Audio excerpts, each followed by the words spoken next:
Is that my buddy Pharmacist Ben? What's that about? What are you umming about? Root, not fruit. Yes, sir. How are you today? I'm doing good. Hey, before I forget, I have started a newsletter for my skincare business. So if anybody wants to be on the mailing list for my newsletter, it's just going to be a very simple newsletter. It's going to be brain food that I put out every few days. Send me an email, and I'll put you on the mailing list. And there's some. Oh yeah, I'm going to be on Coast to Coast tomorrow too. Coast to Coast tomorrow night. So, what email should they email you at? You know, that's a good question. I've been giving my personal email out. Do you have another email address for me? Can you set me up with an email address? A root, not fruit email address? Yeah, you do have a root, not fruit email address, but let's folks email questions at dailywithdoc.com and we'll get them to you. How about that? That's good. That's good. It goes out every couple of days. It's just me, just my random thoughts. They're real short, a couple hundred words, 200 to 300 words, but they're all things that I find interesting, and hopefully you will find interesting as well. Well, we always find you interesting. Okay. And I certainly have gotten a good number. I got a couple of questions in that we need to address, and I need to just need to make sure that we get all of our folks who need to be here on. And Ruth Ellen is helping us as usual, running the ship, and never gets the credit she deserves because it's in the background. But Pharmacist Ben, what? Don't mess with Ruth Ellen. No. Do not mess with Ruth Ellen Sanchez. That is one badass woman. Don't be cracking jokes when Ruth Ellen's trying to be serious. No, I'm serious. She's a badass. She's from Bucks County. Yeah. They don't mess around in Bucks County. They don't play. You are funny. That's the meth capital of the world. Is Bucks it really? County, PA. Are they tough in Bucks County? They are tough, man. Oh, really? Holy cow. Okay. Well, Ruth Ellen. Did you grow up there, Ruth Ellen, or you just live there now? Ruth Ellen's from California, man. Oh, yeah. She lives in Bucks County. I think she lives in Bucks County. Although she rolled with the toughest people in California, too. She's a badass Shall woman. remain nameless. Ruth Ellen, look at that sweet face. You would never know that's a badass mama. Yeah. Have you ever seen Ruth Ellen's tats? She's got some serious Everybody tats. can see my tats right now, yeah. Yeah, she's got no tats, man. Stop it. People are getting scared. Although they should be scared. They're just the opposite. Now look how sweet her face is. Don't be fooled by that sweet face. Yeah, don't be fooled. Do not be fooled. It's an angel in disguise. Have you ever been on the other end of that? The other end of those fangs there? Talking me? Oh yeah. Weekly. I have. All right. Have a good show, you guys. Thank you, Ruth Ellen. Thank you. Pharmacist Ben, you Yes. had mentioned recently you were talking about a article dealing with colon cancer. You were going to send that to me. Happening to people younger. Yeah, I thought that was really interesting because nobody could figure out why. What could it be? Why would colon cancer be happening in people younger and younger? Why? I can't imagine why. Doctors are mystified. What could possibly be causing the increased rate in food cancer, which is what colon cancer is? What do you suppose? Could it be the food? Could it be the food, you think? The people are eating? Yeah, they did kind of mention a couple things, including processed foods being a potential. Oh, you think? Yeah, think it's the stuff we're eating, especially the meats, the Lunchables. That's what really that'll fuel colon cancer like nobody's business. The Lunchables, the foods that have the nitrates in them. Nitrates or nitrites? Mm-hmm. Nitrates. Doc always says no processed meats. No processed meats. They're like among the worst foods a human being can eat are processed meats, hot dogs and such, bologna, bacon. Bacon is one of the worst. It may be the worst. For the life of me, I do not understand the fascination with bacon. When I was a kid, I never ate bacon, and then I had it a few times. It's just, I find it gross. Am I missing something? It's like fat, and salt, and oily, and what? There's no meat in it. What's the thing about bacon? I think it's that whole thing that you talk about, or we Salt have and the fat, the combination of salt and fat. Salt and fat, yeah. Salt and fat. Yeah, maybe, but I'll tell you what, I don't get that whole, they got bacon ice cream and bacon peanut butter and bacon chocolate and bacon and all kinds of stuff. Put bacon. Double bacon burger. Come on. They actually call them a coronary. There's one company that calls it a coronary burger.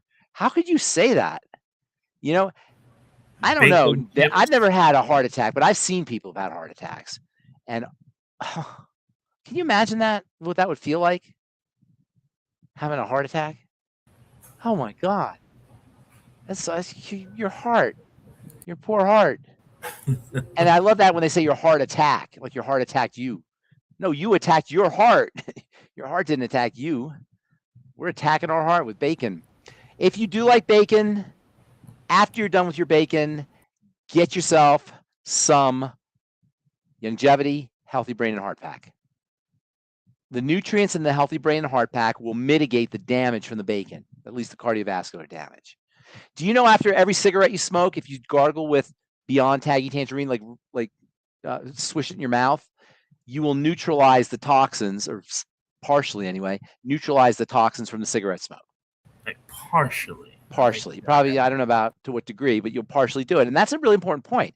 Nutritional supplementation, I should say, can allow you to get away with things, or at least make it easier to get away with things, if not allow you to totally get away with things.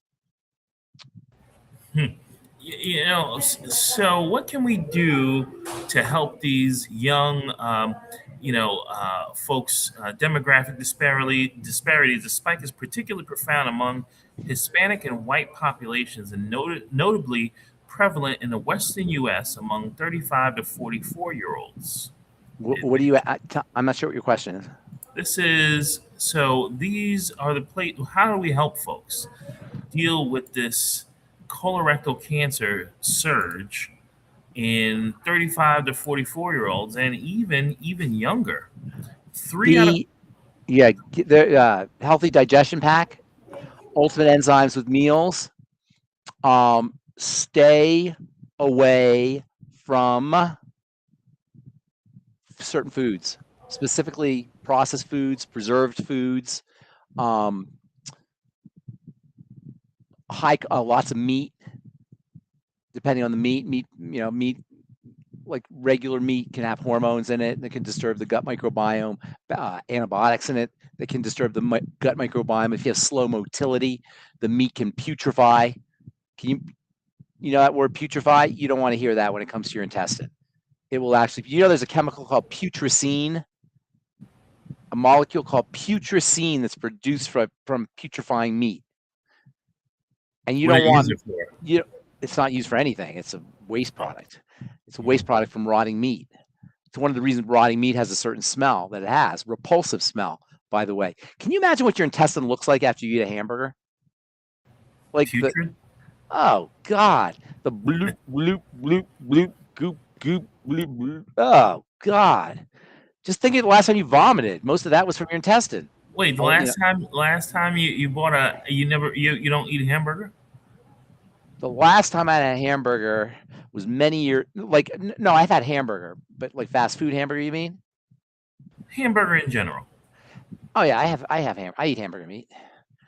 I make sloppy joes, or I'll make beans. I'll take onions, grill up some, or fry up some onions in butter, or coconut butter usually, and then maybe green pepper or a red pepper. I like the red ones. I think a little bit better, more vitamin C. And then I'll throw in some ground beef, 80-20, and just fry it up, and then throw in some beans and throw in some tomato sauce and a bunch of spices, and then I'll eat that for a couple of days. So you're not a 90-10 guy because you want the fat. Nah, I'm more like 80-20, sometimes 90-10. but more like 80-20. But yeah, I'll do that. The last time I had a fast food hamburger, though, was, I'll never forget it because it's probably the last one I'll eat, was at Wendy's in the Salt Lake City airport. I had it, and it was so gross, and it was so salty, and it was so like particly. I never had it. I never ate another one again. But when I was a kid, fast food in a lot of ways is made for kids. That, when you get a McDonald's hamburger, how it's wrapped, and then you unwrap it, like right? a present. It's like a present, right? It has all of the brain signals of Christmas. Yay! And look at my gift. Look at my little jackpot in there. My hamburger jackpot. And so they create the whole scenery around it. But if you just looked at the hamburger without the bun and without the stuff on top of it, that little patty thing, without any of the accoutrements, you wouldn't eat that. You wouldn't eat that in a million years, unless you were in jail, unless you're in prison. They should make you put it together yourself. You wouldn't eat it. Yeah, imagine next time, go just spend $1 on a I don't even know how much they are anymore. Probably $1 or something, $2. Get a McDonald's hamburger, take the bun off and all the stuff off, and just look at that thing, and then put it in your closet. Put it in a box in your closet, and then check on it 20 years later. It'll be exactly the same. It will not have changed. I don't know how. And then we wonder why colon cancer is, colon cancer rates. The healthy digestion pack and extra ultimate enzymes. Ultimate enzymes, apple cider vinegar with your meal. Apple cider vinegar, or we don't really talk about the betaine. The betaine hydrochloride. HCl. Yeah, betaine HCl. So what do you tell me? You're the smartest guy in longevity. No lie. No lie, you are. Tell me about betaine HCl from your perspective. I don't know much about it. All I can imagine it does is just break things down. Right. It's a source of HCl. Hydrochloric acid. HCl is hydrochloric acid, right? So betaine HCl is a source of hydrochloric acid. So it helps not just probably a little bit break things down, but really it activates the enzymes. Excuse me. And enzymes in digestive enzymes are activated by acid. If you're not producing stomach acid, and many people aren't, or at least not sufficient stomach acid, you're not going to activate your enzymes. Does that make sense? You follow me? So yes. Activation of the enzymes requires low pH, and that's why apple cider vinegar, or beyond tangy tangerine for that matter, or aloe vera, or something, a low pH beverage with your enzymes and with your meals will support digestion. Okay, before you move on, aloe vera. Seems very. It's about pH 4-ish. It's interesting that you say that, because whatever form we get aloe vera, even if you cut open a plant, it appears to be innocuous. Whereas it appears to be like, if I had to guess, I would think that aloe vera was a 7, because it appears to be very balanced. Whereas a lemon. Let me tell you why Let me tell you what the kind of trick is. Why it appears balanced and it's really acidic. It's got the same pH as your skin. So it's not that it's 7, which would be neutral. It's that it's equivalent to your skin, so you don't feel it. You can only feel things that are different from your skin pH. If it's the same in the same ballpark as your skin, you're not going to feel it. But your skin has a pH of about 4 to 5, and aloe vera has a pH of about 4 to 5. So it's skin friendly, skin compatible, but in the scheme of things, it's a little acidic. Not tremendously acidic, but a little bit acidic. Apple cider vinegar is a little bit more acidic. It's about 10 times more acidic. And then betaine HCl, I'm not exactly sure the acid level of that, so I can't speak to it, but it is hydrochloric acid. And that's the acid that is, that's the acid that's in your stomach. But here's what's cool about betaine HCl. Why I think it warrants a discussion, not because of the HCl, but because of the betaine. The betaine is a synonym, I guess. It's another way of saying the chemical, which is trimethylglycine. Betaine is trimethyl. We call it betaine, but it's really trimethylglycine. So what does trimethylglycine mean? In your layperson mind, what would you think of when you hear trimethylglycine? Glycine with 3 methyl groups. Right? Trimethylglycine, exactly. So why is that important? Well, methyl is methylation. You know how people are always complaining about methylation? Oh, I've got MTHFR, I can't methylate, I need methylate. Here's your methylating agent. Trimethylglycine or betaine is a methylating agent. It's got 3 methyls in there. And glycine is one of the most underappreciated amino acids.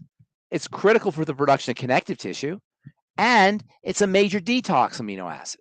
So you're taking your betaine HCl for acidifying the contents of your stomach and activating enzymes, but you're getting methylation, which everybody can use a little bit more of, and you're getting glycine, which is a very important fundamental amino acid that many people are deficient in for your bones, for wrinkles, for your blood vessels, and for detoxification. I bet nobody ever told you that. No, of course not. No, there's no one. That's not a dinner table conversation typically. It should be. Pharmacist Ben, just the last point about this article. You seem to have a different perspective when it comes to the way they word things, but it says while there's no single cause, researchers expect a combination of lifestyle factors starting in childhood, including obesity, sedentary behavior, ultra-processed foods, and diet-driven gut dysbiosis. Well, who's told you that? I say that all the time. All the time. All the time I talk about that. I'm not making it up. All the time. And it's kind of no-brainer, obviously. What can happen to your intestine unless something gets into your intestine? Right? It's got to be something that's getting into your intestine. It's not something that's getting into your hand. It's not something that's getting into your nostril. It's got to be something that's getting into your intestine. It's an intestinal problem. Hello? And then you throw in, you add in, factor in what we're eating. So of course you're going to have problems. Of course the less you eat, the longer you live. Especially the kind of food we eat. Especially the kind of food we eat in the 21st century in the U.S. of A. That is unfortunate. Pharmacist Ben, so I took my dad to a place called the Doctor the other day. Okay. What was his issue? Well, what's his issue? His issue is he doesn't listen to his son. How old is he, your dad? 70s? Young? Yeah, my dad used to run, but back in the day, or back in the early 90s, he had the meniscus surgery, and they took out the meniscus apparently. So now he's dealing with his knee, both knees, dealing with the bone on bone. Oh no. With the metabolic syndrome, So. Oh no, is he overweight? Not anymore. What do you mean? He's pretty much underweight, in my opinion. I'm looking at him; he looks like skin and bones. Oh my gosh, he's frail. And I'm just trying to, he is willing to take pills, but he won't do Tangy Tangerine because it interferes with his Diet Coke. And Come on. Are you serious? That's serious. He won't do BTT? He won't do BTT because it interferes with his Diet Coke and unlike the taste. He won't do nothing liquid. Won't do Beyond Osteo. Why? He doesn't like the taste? One time he said, I did the Beyond Osteo and my blood pressure dropped so much. And I said, well, then you need less blood pressure medication. But you mean he was taking blood pressure medication and Beyond Osteo. So instead of lowering the blood pressure medication, he stopped taking the Beyond Osteo. Stopped taking Beyond. I got it. That's a tough one to deal with there. Have him take it's probably the magnesium in the Beyond Osteo. Get him on some magnesium. The CalMag? Yeah, get him on the CalMag. Well, CalMag. Osteomag. Get him on Osteomag. Osteomag. Yeah, get him on the Osteomag. I think there's vitamin D in there too. Vitamin D will help also. Mm-hmm. Yeah, get them on vitamin D or get them out in the sun. Maybe Keely and Ruth Ellen can help us with a protocol for my dad that we can use to help him out. Because why don't get your dad on? Get your dad on the air. I want to see your dad. I want to give him a hard time. You know what? That would be great. Well, actually, I was going to compliment him for you, if you must know. You know, Ben, I'm going to say you did a heck of a job with that young man. Young AJ. You're very gracious. I hope never to disappoint you. I'm just telling like it is. We have Stacy emailed us in, and given our topic tonight, are colonoscopies safe? Is Cologuard a good alternative? Cologuard is just for people who are predisposed to having colon cancer. It's not for everybody. And then, are colonoscopies safe? For the most part, but it's not unheard of to have perforations, and that's a terrible thing in the colon. So for the most part, they're safe though.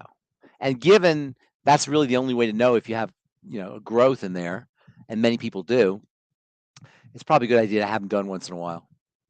Okay, Pharmacist Ben, is there anything you can do to coat your gut to help yourself if you're gonna have a colonoscopy? To coat your gut? I don't think you want it coated. To protect it from the scope. Yeah, from the scoper. No, but there are things you could aloe or something. Yeah, I was going to say there are things you could do that are very important for gut health. Things like aloe, slimy things. Aloe, a lot of herbs like mallow or coltsfoot or mullein. These are herbs that have a slimy quality to them. Algae, FucoidZ. What else here? Slime mushroom. Things that have lots of polysaccharides. Polysaccharides absorb water and form gels or slimes. And so these gels or slimes can have really interesting protective benefits for the intestine. And it's not a bad idea to use them, but I don't think it's going to, the scope is pretty invasive. I mean, you're sticking something in there that's, a scope. It's small. I hear it's a real pain in the ass. Oh no, come on. I can't believe you said that. So slime yourself up. Slime is one of the best things you could do to get rid of things. That's how the body gets rid of bacteria. It slimes it away, like Ghostbusters. Remember that? Yeah. The slime. How could you forget? Ghostbusters. But Pharmacist Ben, it's interesting that you say that a colonoscopy is the only way. I can't imagine it's the only way for people to make that determination. I don't know how else they would do it, actually. But I had a person who had fought digestive issues for a long time, and I can't remember if she had a gallbladder or not. But no, she had a gallbladder at the time, and she was dealing with bad digestive issues. And one of the things that I got her on was the ZRadical. Yep. And she started feeling a lot better. Better. That's the slime. And she went to the doctor, and the doctor said, we got to do a scope. And they scoped her. She got an infection. Then it wound up taking out her gallbladder. Oh, my God. And Are you serious? And she was almost crying. She was like, AJ, why did you let him put the scope down your throat? I said, I'm feeling so great. Blah, blah, blah. That's terrible. So yeah, I'm not a fan of invasive. It's a little thing. It's not a big camera or scope, but yeah, I'm not I've never had one personally, so I don't know. I mean, they want you to have one after age 50. I think it's sort of a year every other year. I haven't done it. But that's just me. I'm not recommending. Well, you got our good friend Kenya is on. I always get Kenya mixed up with her sister. What's her sister's name? Kiana. I spoke to Kiana on Saturday. You did. I did speak to Kiana.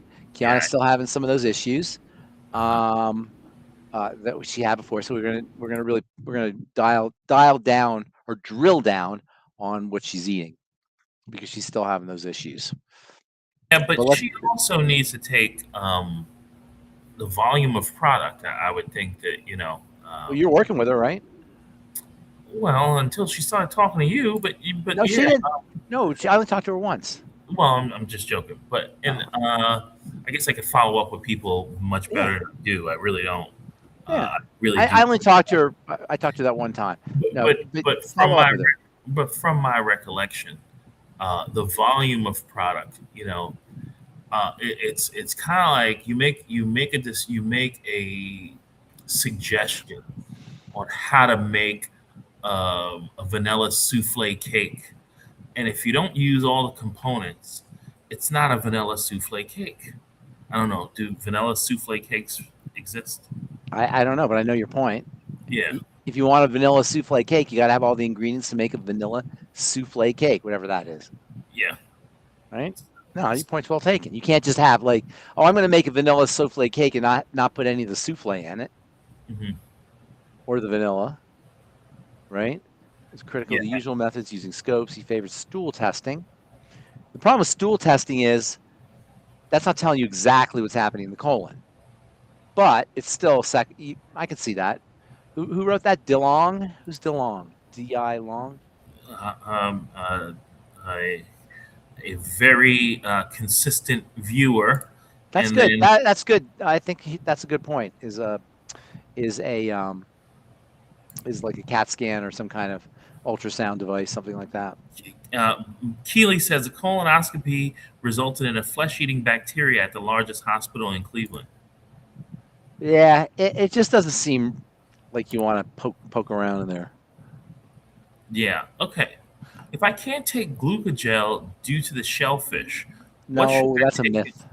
It's a myth. First of all, shellfish allergies are a result of histamine.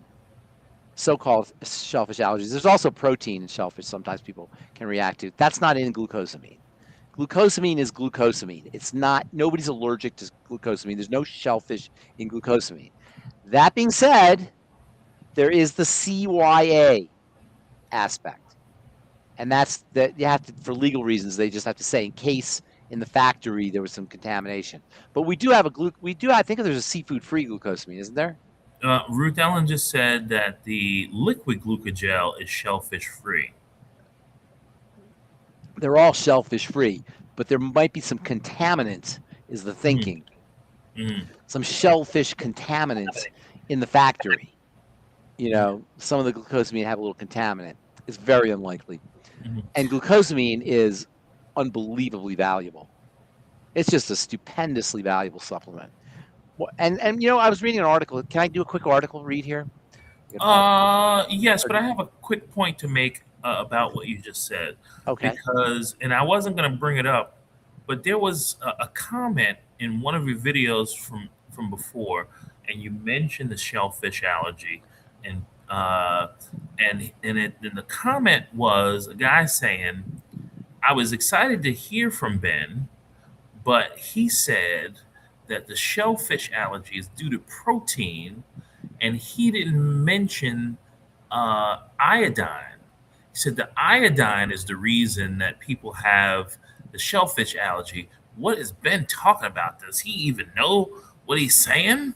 That person really say that? Yeah, pretty much. Well, it's not the iodine. I put that person on. Let's talk to him. There's a protein in shellfish A, and shellfish also trigger histamine response. Can trigger histamine response, and so oftentimes that histamine response is mistaken for an allergic reaction to the shellfish. Now, is he saying people are allergic to iodine? Is that what he's saying? He's saying that iodine is the reason that's giving the people the problem. So he's saying people have an allergic reaction to iodine? He is, yes. Well, does that make sense to anybody who understands the nature of essential nutrition? Well, I mean, yeah. No, think about it. If you die without iodine, if you can't run your body without iodine, and iodine is very powerful. Yeah. Oh, it's an incredibly powerful element. and iodine deficiency is a really serious problem around the world. How could you be allergic to iodine? Now, there may be forms of iodine that he's thinking of, I guess, but no, iodine is an essential nutrient. Well, so maybe it's some kind of iodinated protein he's talking about. Typically, allergies only happen to protein. Do you get that? Mm-hmm. Mm-hmm. So you have to have something has to have a protein nature to trigger a allergic reaction. An allergy to straight iodine it's like impossible because it's an essential nutrient. How could it be? Iodine containing molecule or compounds, you can't have an allergy. And I've heard of allergies to dyes sometimes, or antiseptics, povidone iodine, and that kind of thing. But you can't be allergic to an essential nutrient. I hear sometimes people say they're allergic to vitamin C. You can't be allergic. That doesn't make sense. These are biological impossibilities. You understand what I'm saying? 155%. So I don't know what this gentleman's talking about unless I'm missing something. Well, we'll invite him on one day. Yes. Is he a regular? No, he caught a replay. Okay, so he's not on regularly? I don't know. It's the first time I've seen his name. But, the show is growing. You're growing in popularity. Almost as fast as your hair's growing back after that slick cut. I told you grow back fast. So is the show? Are we getting more listeners? Well, yeah, we get a steady, especially on Rumble, a new follower every day, and on YouTube, we probably are growing a bit as well. So, now we're attracting people. What do they call them? Trolls. They're attacking us. Oh no, we got rid of the trolls. The trolls. No, this guy, he sounds like a little bit of a troll, but maybe he's not. I'm just kidding. I think he was being sincere. Maybe he is, but there is a protein in shellfish. It's involved with the muscle that is assumed to be the cause. I don't know if it's ever been shown definitively, but it's assumed to be the cause of shellfish allergy. Also, histamine. A histamine response sometimes gets kind of confused or conflated with a true shellfish allergy. Iodine, that doesn't make sense to me. Mm-hmm. Okay, so what's this article you were talking about? Mentioning you wanted to share. Yeah, it was a really interesting article. Let me find it. Why don't you tap dance a little bit for us here? Yes, and everybody, don't forget to go to rootnotfruit.com and dailywithdocteam.com and get yourselves more informed on some of the things that we talk about. At rootnotfruit.com, you can actually look at some of Pharmacist Ben's protocols that might be relevant to you. And we appreciate everyone who is with us, including Barbara and Mary and Lit and Bruce, of course, and Wyoming Annie and everyone else. Wyoming Annie. And everyone else who's watching with us. Kenya and everyone else and watching us with us on Rumble. We appreciate you all. Just do us a favor and spread the word. And I cannot forget our buddy here, Notorious Steph, Lit, and Keely. And because I will forget at the end of the show, can't do this show without Ruth Ellen. And we really appreciate you and Becca Dukes for even talking to us. Even making it, making it. Even talking to us, just because, even just looking at us. I mean, AJ especially, AJ can't get any woman to look at him. Yes. I'm kidding you. We are hard to look at. Yes. Yes. Teasing you. Thank you. We appreciate you, Ruth Ellen. And all right, what you got for an article, sir? Okay, yeah, this was interesting to me. So check this out. Americans popping more supplements than ever, but fewer multivitamins. In other words, Americans are taking collagen, elderberry, probiotics, bilberry, ashwagandha, all these kind of fancy schmancy specialty products, but they're not taking the essential nutrients. And I thought that was important because it demonstrates how we really don't understand culturally, not present company excluded, of course, culturally, what essential nutrients really are, right? If we can consider, and sometimes you'll hear people say, oh, I take vitamins. And what do they mean by that? Do they mean they take vitamins or do they mean they take supplements? You know, we kind of lump these things, all these words together. Essential nutrients are singularly important. They're unicorns. They stand out in importance because of the word essential. What does the word essential mean? It means it's something we need. We don't have it, we break down. Our body can't make it on its own. And ultimately, if we don't have it, we die. Yes, but basically that's it. Air is essential. You don't have to say the part where we can't make it on our own. Just say without it, you die. That's what an essential nutrient is, like air. Air is an essential nutrient. Without air, you die. So these aren't optional. The problem is, this is where it becomes confusing and a little bit easy to blow off, easy to ignore. Nobody has zero nutrients. Nobody has zero essential nutrients. Everybody's going to have a little tiny bit of essential nutrient, so nobody's going to die. But the problem is they're not going to be maximally healthy. So you're right. Without an essential nutrient, without vitamin C, without niacin, without zinc, without iodine, whatever it is, you will die. That's the definition of essential nutrient. But nobody has zero. You're always going to have a trace amount at the very least. So because you don't die, people say, well, I'm okay. But no, you're leaving maximum health on the table. And that's a subtle point. You know, people will think, oh, I'm not dead. I'm fine. I can do whatever I want to do. But you're not maximally healthy. You're leaving health on the table when you don't maximize these nutrients. And one of the things about maximizing, and by maximizing, we mean taking them in addition to foods, taking concentrated zinc, 50 milligrams a day of zinc, or whatever, 2,000 milligrams a day of vitamin C, whatever you decide to take. The reason these kinds of doses are so important, number one, because it kind of guarantees that you'll get enough, considering absorption issues and dirty blood and digestive issues, etc. So taking high concentrations assures that you're going to get something. So if you only get 10%, just picking a number here, if you only get 10% of your nutritional supplement into your system, into cells, under ideal circumstances, and you take 200 milligrams, you're only going to get what? 20 milligrams. But if you get 10% of 2,000 milligrams, now you're going to get 200 milligrams.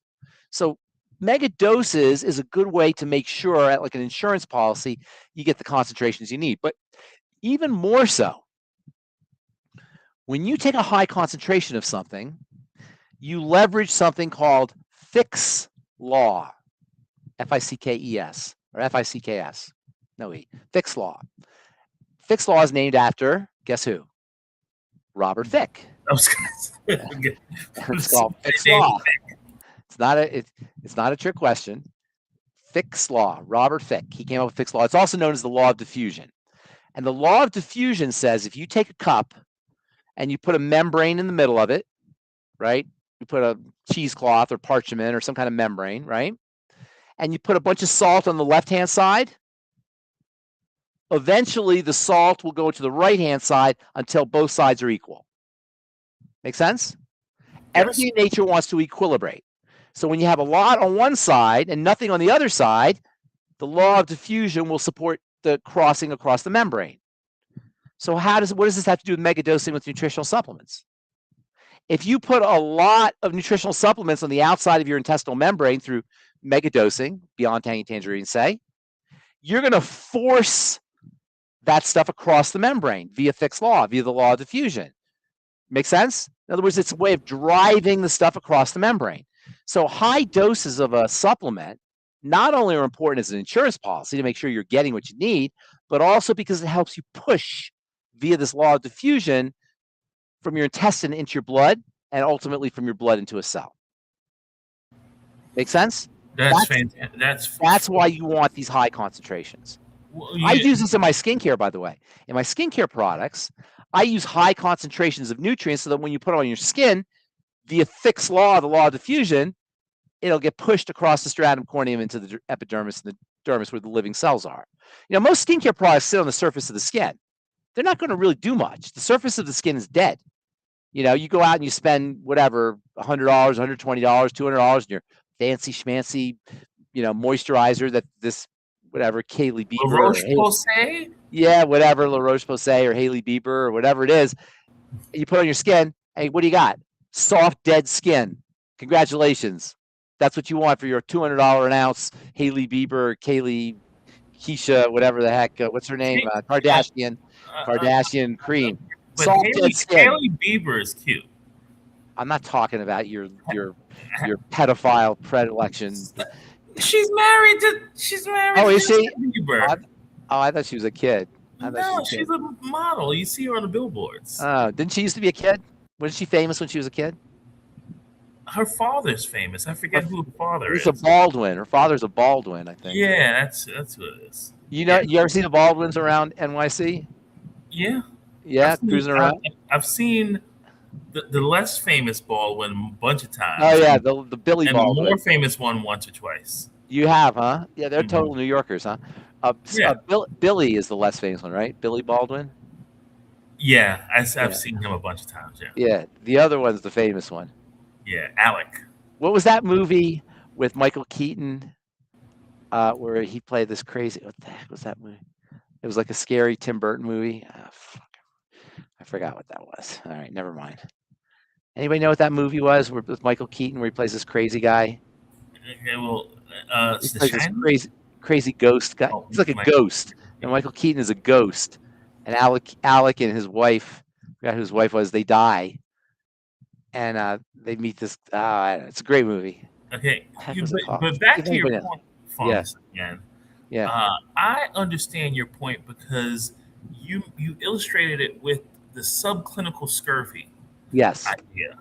So to understand that you gotta supplement in larger doses, because a lot of us, maybe all of us, can suffer from a form of subclinical scurvy, not having enough vitamin. What's the other name for subclinical scurvy? You remember? Wait, let's see. I mean, besides MBFA, I'm trying to think what it could be. Subclinical scurvy is another name for aging. Aging. Okay. Aging. The signs of aging are very similar to the signs of scurvy, but aging will kill you eventually, but won't kill you like scurvy. Oh, Beetlejuice. Beetlejuice was the name of the movie. Do you ever see that movie? Say it one more time. Beetlejuice. Oh, you said it 3 times. He's gonna come now. Oh, that's right. That's right. You have seen it then. Yes, I've seen Beetlejuice. Wasn't that a good movie? Well, I've seen parts of it. Okay, it's a really good movie. Anyway, so aging, the signs of aging, the thinning skin, the thinning bones, the general thinning it's a thinning disease. Your body thins, the connective tissue thins, and it tears and it breaks. All that's aging.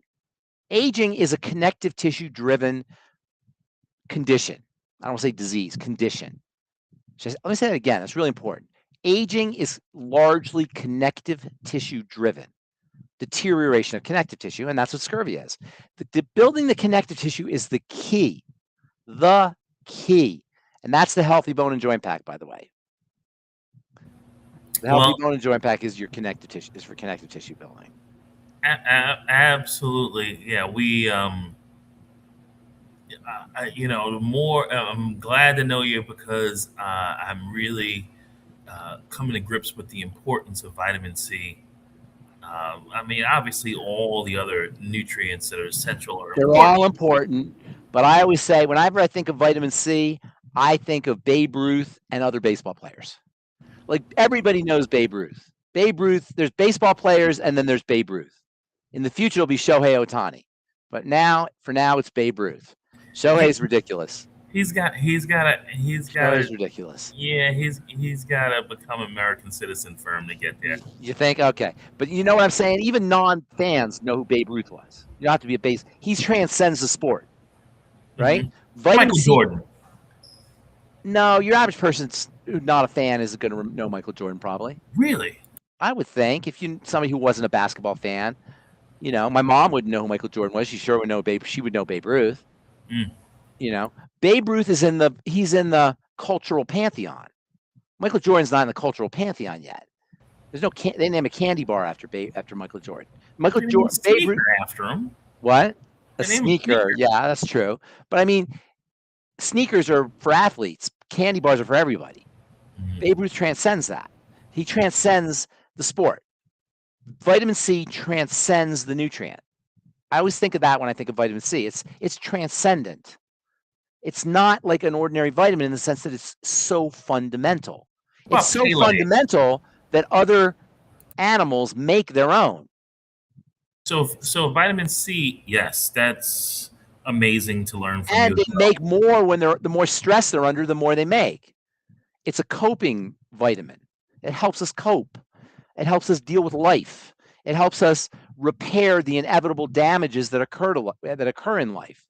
It's just so valuable. The problem is sometimes when you hear something over and over again, you don't take it as seriously. It kind of becomes, yeah, I know about vitamin C, but you don't really know about vitamin C. It's just that important. And it's cheap, and it's easy. It's completely non-toxic, and it's incredibly effective for building, not just for building connective tissue. You can't build connective tissue without it. So I am a huge fan. Vitamin C is the Babe Ruth. What's the Pele? I don't know much about soccer, so I can't tell you. But you know who Pele is? Well, yeah. I don't know anything about soccer either. But I know who Pele is. I've heard of Pele. Yeah, okay. I wonder how many of our listeners have heard of Pele. Everybody's heard. Probably not. We're sports fans. Okay, we need a poll, folks. How many people? Just put a 1 if you've heard of Pele, a 2 if you've never heard of Pele. So Keely had a question sent to her by a listener. Can you explain the correlation of disease given pH in all areas of the body, i.e. stomach versus urine? Yes. They're all basically going to be slightly alkaline to a certain extent.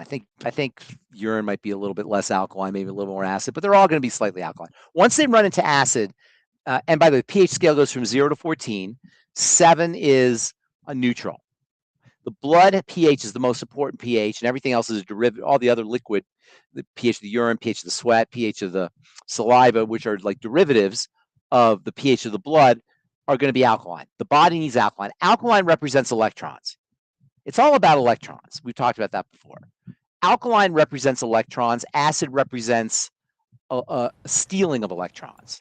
Excess electrons versus stealing of electrons. Acids steal electrons. Alkaline is like it's a surfeit of electrons. So you want to have electronic energy in the blood. And foods, you want to have not too much. You want to have just enough, and that's why the pH is slightly alkaline. Once you start getting into the production of waste, acids or the wastes are acidic. So acids are a sign that you're not getting rid of waste. You're producing too much waste. Things are breaking down. So acids are indicative. They're markers for poor health. It's a sign that your body is under duress or not detoxifying appropriately, or both. It could also be a sign of building if you're healthy. So, for example, after you come home from the gym, you might be a little slightly more acidic, or when you work out, you can feel lactic acid in your muscles. Lactic acid, as it turns out, acid is a growth element. Acids stimulate growth. Now, I just said that acids are a sign of waste, and then I said acids stimulate growth. So how does that work? Well, you got to break down and rebuild, right?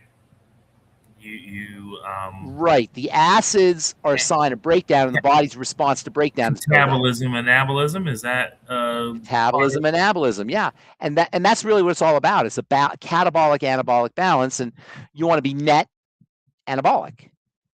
If you're acidic, chronically acidic, you're net catabolic. If you're taking care of yourself, though, that acid can be used to convert it into growth. If you come home and do your protein, for example. So if you're acidic and then you add protein, that's a benefit, you're saying? Say that one more time. If you're acidic, you just worked out, your muscles are acidic. That's and you add not just protein, but other nutrients. Because the acid's going to break down those nutrients in that part of the body. Well, one of the things that happens when you're breaking down, when your body's breaking down, is it's releasing nutrients. It's releasing substances. You know, like if your bone breaks down, you're releasing calcium. But that's not what we're talking about here. Acid tells the body it's under stress. Acid signals stress. Acid signals damage. Acid signals a burden, a heavy burden, extra work. When the body senses acid, it says there's some kind of stressor going on. So what's the body's response to stressors? If you're healthy, building. The body builds in response to stressors. That's called hormesis, Hormesis. It's also called anti-fragility. The body is have we ever talked about anti-fragility? Not that term, but the concept. The concept anti-fragility. Fragile systems, like your iPhone, you drop it, it's going to break. Non-fragile systems, like steel, you drop it, it doesn't break. Anti-fragile system, when you drop it, it builds. It gets stronger. So fragile breaks, non-fragile doesn't break, anti-fragile builds in response to stress. The body's an anti-fragile system. Hormesis is an example of poisons stimulating activity, biological activity. So a little bit of poison is a good thing. A little bit of stress is a good thing. When you produce when you work out and you have more acid, your blood is more acidic, slightly more acidic. You don't want to get too acid. Well, that tells the body to grow. That tells the body to build. When your muscles are acidic, that signals growth. What's that? Based on what you just said, it sounds like you just made a commercial for taking a vaccine. How so? Oh, that's the way vaccines, that's kind of the logic of vaccines. The problem with vaccines are they're not as benign as pH or as acid, as hydrogen ions. Vaccines are very, very complicated substances, very complicated. Way too complicated to be injected mindlessly into the body, especially these new complicated ones. Not only that, but ordinary vaccines, they have to turn on the immune system. And because they're not active really strong enough to turn on the immune system, they have to put extra poison in there. Did you know that? They call them adjuvants, like aluminum and squalane. And these adjuvants assure that you're going to have an immune reaction, because sometimes the antigen in the vaccine is not strong enough to give you an immune reaction. It's either weakened or attenuated, or it's dead. So it doesn't always trigger the immune response you're looking for. So they got to put extra poison in there to make sure that your immune system is activated. So no, vaccines are, there's probably a certain amount of, like if I was going to Africa or South America, I'd probably want a malaria vaccine.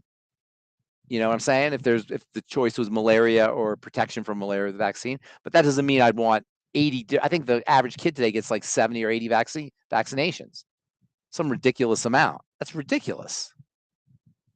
It's a crazy number. Don't quote me on the number, but it's a crazy number of vaccinations. If you were going to an area that's carries a high mosquito virus potential, when you just take more vitamin C and zinc. And I'd get the malaria vaccine probably. There's no recovering from malaria. I think it's the most deadly disease on the planet. I think, if I'm not mistaken. No, I don't. Look, I'm not Pollyannish about drugs. I just think that most of the time they're not in the patient's advantage. But I've talked about pain pills. I mean, morphine. Let me tell you something. You wouldn't want. Can you imagine how surgery was done before anesthesia? Literally, they would hold you down while they sawed your breast off or your leg off or whatever it was. Can you imagine?